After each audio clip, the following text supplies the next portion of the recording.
Hello my lovely Rose Souls and welcome to a Powerful Rose Souls video. Today we're doing a Q&A and I'm actually really excited. It's also going to be very casual and chatty, so feel free to make a cup of coffee or a cup of tea and then come back to me.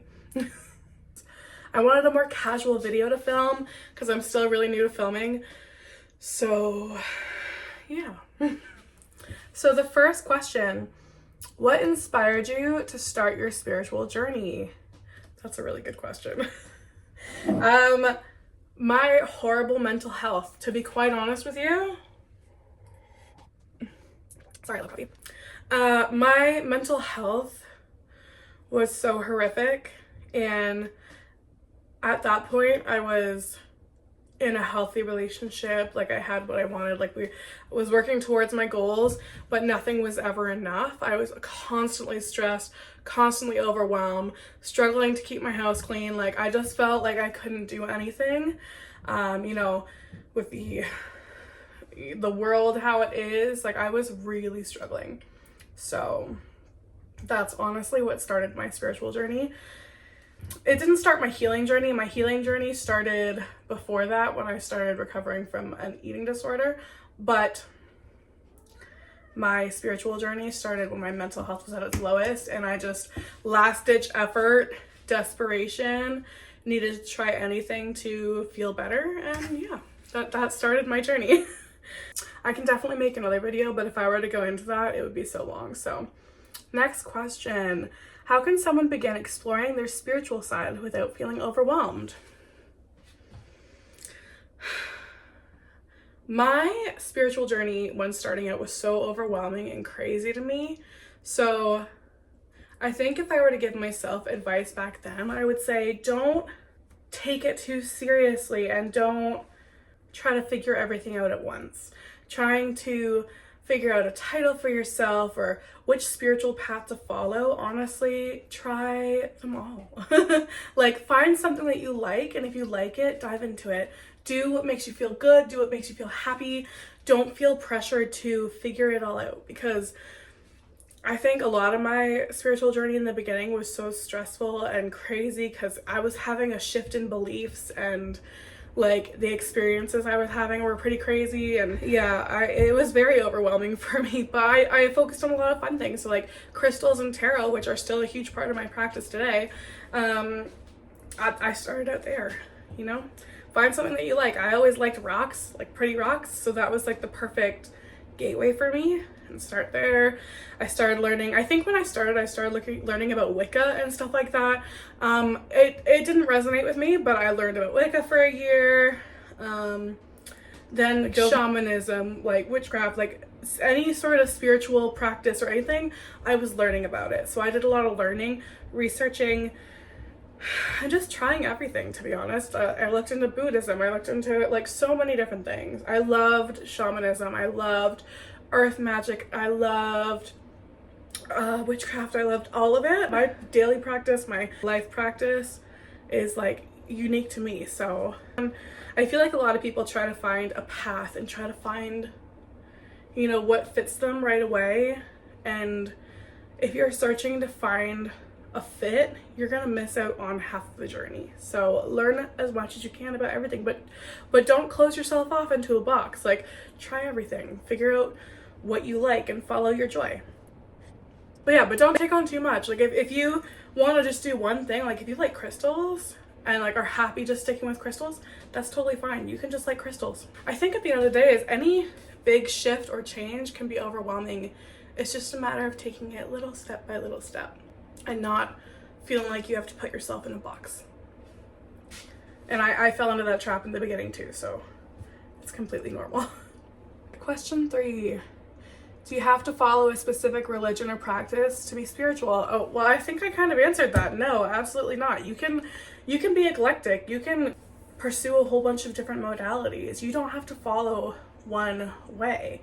If one fits you, like if I had looked into Wicca and like it resonated with me, then maybe I would have stuck with it, but it didn't personally resonate with me. I'm more of an eclectic person, so I take bits from different practices and incorporate it into my life. Oops, sorry, my glass of water here. But yeah, you absolutely do not have to put yourself in a box. If something really resonates with you, absolutely go for it. Okay, How do you stay grounded when exploring new spiritual ideas? Actually, one thing that I recommend to any of the students that I've had or any people who have asked me for spiritual advice is to start with the basics, starting with grounding practices, centering practices, protection. Like, learning how to protect your energy and how to really ground yourself is so important for any spiritual practice. And I know it's not the most exciting, but it can really deepen your experiences. And I journal absolutely everything, so it always gives me the opportunity to go back and reflect and look at it. So maybe just keep track of what you're doing as well. If you struggle staying grounded, record everything so that you can always look back and be like, okay, you know what, that was a little weird, don't resonate with that, or maybe I should try this. I hope I answered that question okay. What are some misconceptions about spirituality you'd like to clear up? My biggest thing is that, I guess, aesthetics, because online and through social media you see so many aesthetics, and you see so many people making pretty altars and, you know, wearing pretty rings or like looking perfect, and you just see a portion of it, right? Like I've got crystals and tarot and like, but look at the top of my fridge. You know, I got kit stuff. Like, girl, I have, oh, you can't even see it. If I were to turn, you'd see the mess of my house. You know, oh, and my cat on the table. Cheeto. Excuse you.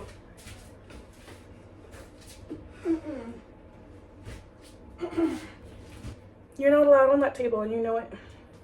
Cats go where they please. But see, like, you don't see everything. Would you like down?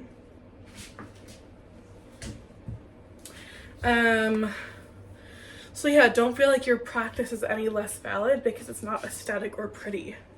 Like, a lot of the rituals or spell work or anything that I did in the beginning, a lot of it was pen and paper, and it did not look aesthetic, it did not look pretty, it didn't look how other people's practices looked, but it worked for me. And even still, like, my spiritual practice is kind of incorporated throughout my whole house.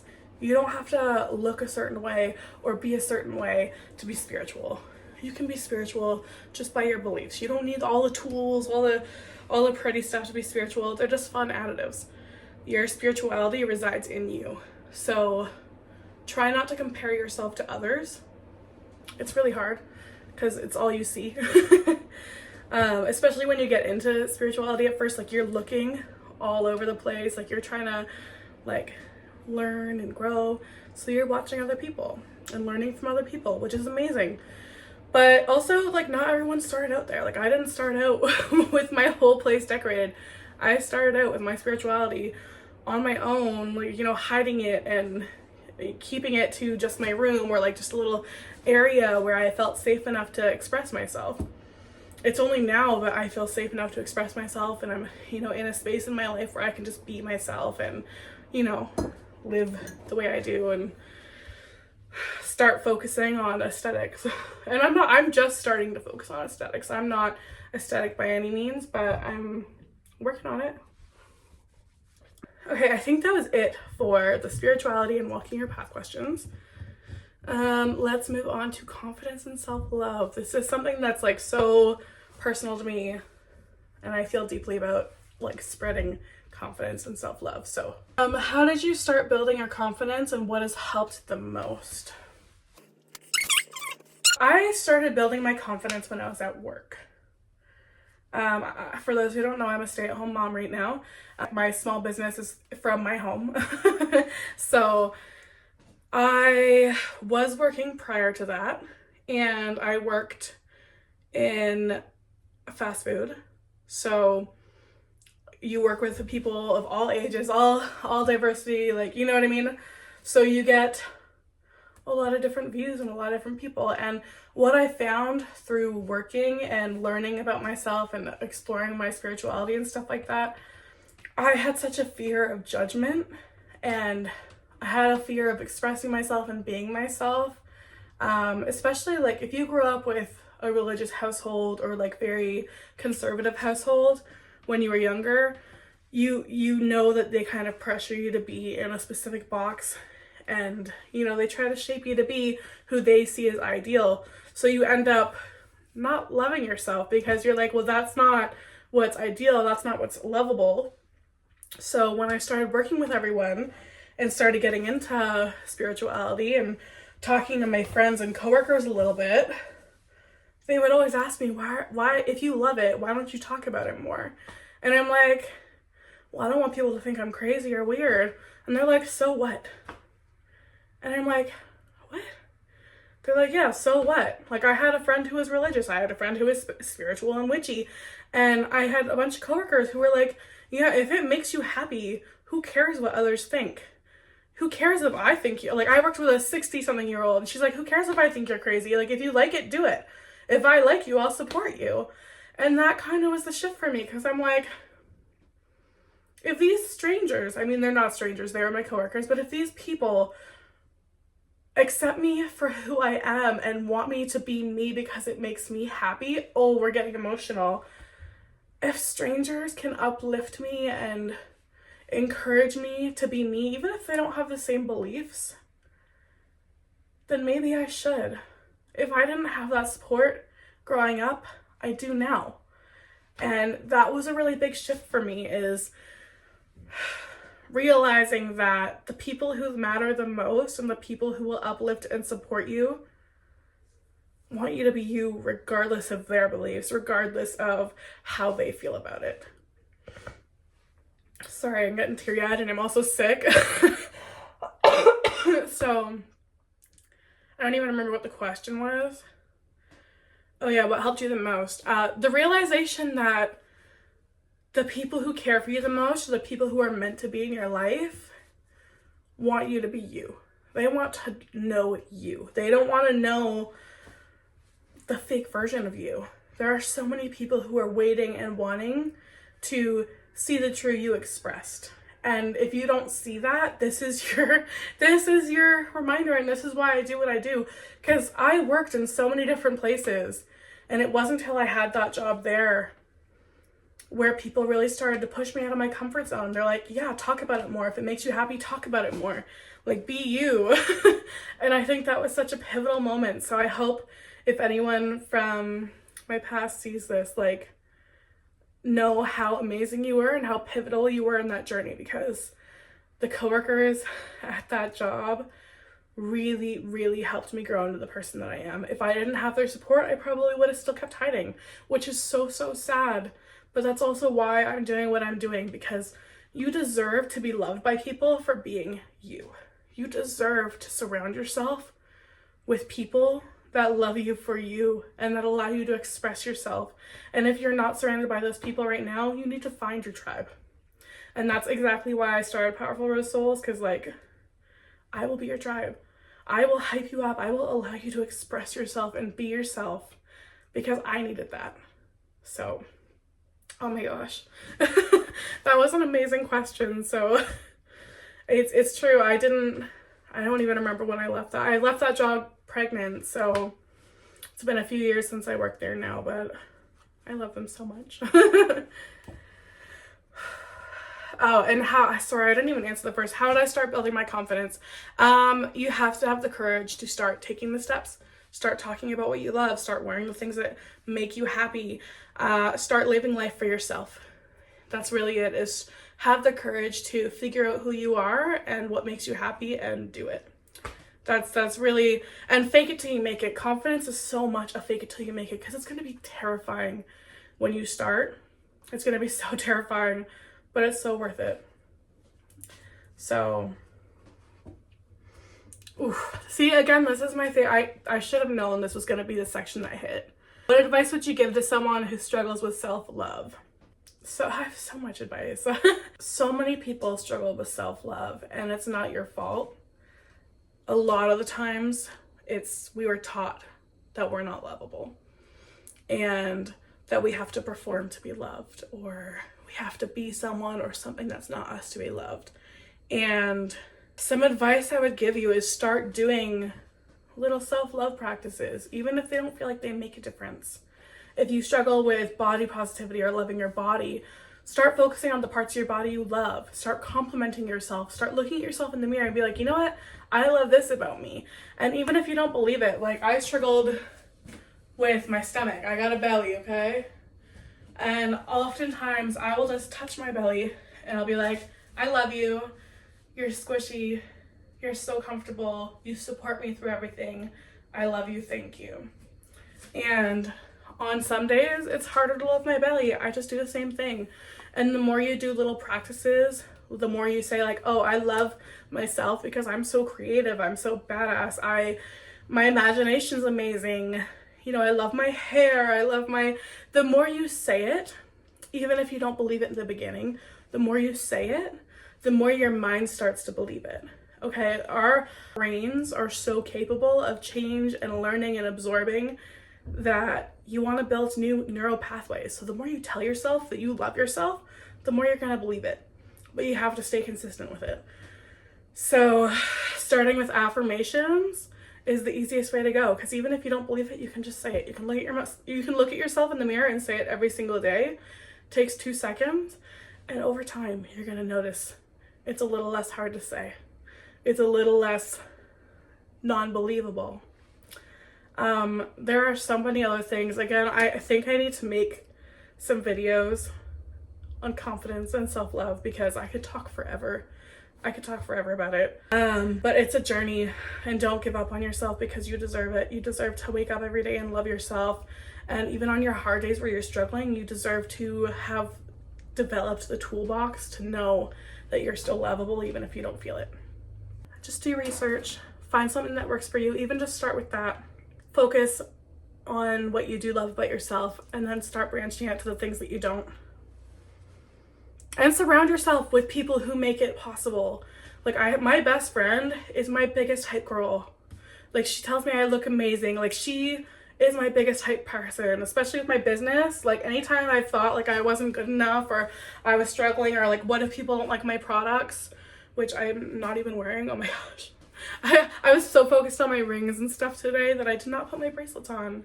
Hold on, I will be back. I just moved that, sorry. I saw bracelets. Okay, perfect. Rose quartz, self-love. Confidence, whatever. Pyrite, confidence. Nope, that's on this hand. Sorry. They're intuitive jewelry. You gotta see where they fit best. One of my powerful rose souls power strands. Absolutely.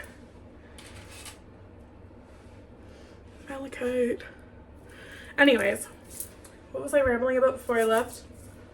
Oh yeah, if I ever felt not good enough about my business or whatnot, my friend hyped me up. Like, my friends are my biggest hype man. And like, I created these jewelry to help people who are struggling, because that's where I started. When I first started my spiritual journey, these are my bracelets. These are the ones I'm not wearing. They are Suncatcher crystal healing bracelets, and they are made with intention and not magic, and high quality crystals. Like high quality, I'm obsessed. I haven't even, in some of the bracelets I've had, because I've obviously loved crystal jewelry, I've never seen such high quality.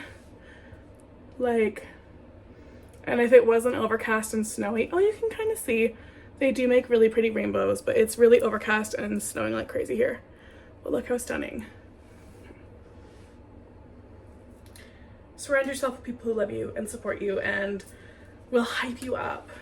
How do you handle negative self-talk and comparison? That's a good one.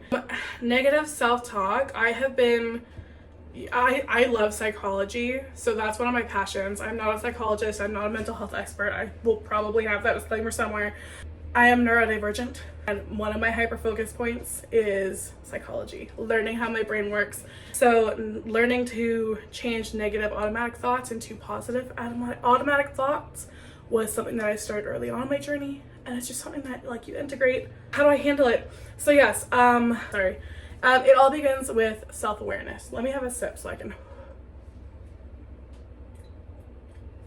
My jewelry gets me so hyped, so I apologize. Immediately I was like, whoa, whole new level. I'm gonna do this so I can, taking a breather so I can wind down, because I love this topic. I focus on self-awareness and noticing, learning to notice when you're speaking negatively about yourself, learning where that comes from, and realizing it's not you. Those thoughts, those negative self-thoughts were taught to you and you've picked them up along the way. It's not you. So as soon as I notice my brain telling me I'm not good enough, I will immediately be like, huh, hold up. No, you're amazing. You are badass. You have gotten through every single thing in your life and you are helping people do the same. You are amazing. Don't you forget it. So it's just a shift. And the more you start doing that, like my self-talk is so incredible. And I catch myself supporting myself and I'm so proud that I've hit that point because it took years to hit that point. Again, I had no one helping me. So that's why I started Powerful Rose Souls. I want to help people. If you can't hype yourself yet, I will hype you. Comparison. I still struggle with comparison, honestly. Reminding yourself of how unique and amazing you are and that no two people are amazing and can do the same things. Like both of you can be amazing. Comparing yourself is just the worst and it's not going to get you anywhere. So again, it's the self-awareness. If you notice you're doing it, try to pull yourself back, refocus. Where you focus your attention is where your energy goes. So if you're focusing on the other person, you're not putting your energy into yourself. I don't know what else to say at this moment for that. Can you share a moment when you felt your most confident and authentic self? I'm feeling it right now. I'm feeling pretty confident in myself right now. I dressed for myself today, so I'm wearing super comfy stretchy pants and my new favorite crop top that I thrifted, and I made this. It's a crocheted sleeves pattern that I found on YouTube. It's not my pattern, although I do sell crochet patterns. I will make one because I want to change some things from like the pattern I found. But same with my bracelets. Anytime I put these on, like I feel super confident. Not that I have this one on, but if I'm ever struggling with confidence or like loving myself or just taking a minute for myself, I usually prop that bad boy on. But today I'm feeling myself because I love my outfit. I'm a Croc girly. I got a new pair of Crocs that I was wearing earlier with this, and I just felt like my outfit was so me and so comfortable and so like, I don't know, I'm feeling myself today. So this leads perfectly into the next question. How can fashion or personal style boost confidence? So this is something I actually really want to dive into. It's something I've been exploring recently, especially with like jewelry. Don't look at my nails. They broke and I'm like over it. But with jewelry and like self-expression, when I dress in something that makes me feel comfortable, is my personal style, and makes me feel good, that makes me feel the most confident and authentic and amazing. So I've been learning a lot recently that my style really impacts how I feel, and I've been using that to my advantage. So I think part of the reason I decided to stop and film today was because I was feeling so confident and I was just in my element wearing what makes me feel good, and yeah, I was just ready to share what I want with the world. Personal style is something I've been learning about recently and exploring and seeing how it impacts me, and it's something that I did a lot of research on before I started, and I really want to dive into that on another note. I have plans to make a video about it, but again, I just will make another video about that. So yes, that is it for the confidence and self-love questions. Next is self-help and personal growth. I'm wondering if I should just keep making this a long video or do a part 2. We're gonna make this a part 2. So I'm gonna do self-help and personal growth, getting started on your journey, and miscellaneous and fun questions in another Q&A video. So it'll probably come out a week from now, ish, a week to 2 weeks. I'm not on a particular posting schedule right now, but I think we're gonna do that because I've absolutely loved the topics that we've hit so far, and I don't want this to be too long. So if you liked this video, stay tuned for the next part. But I love you guys so much, and thank you so much for being a part of my journey, and I hope I can be a part of yours. I love you guys so much. Bye.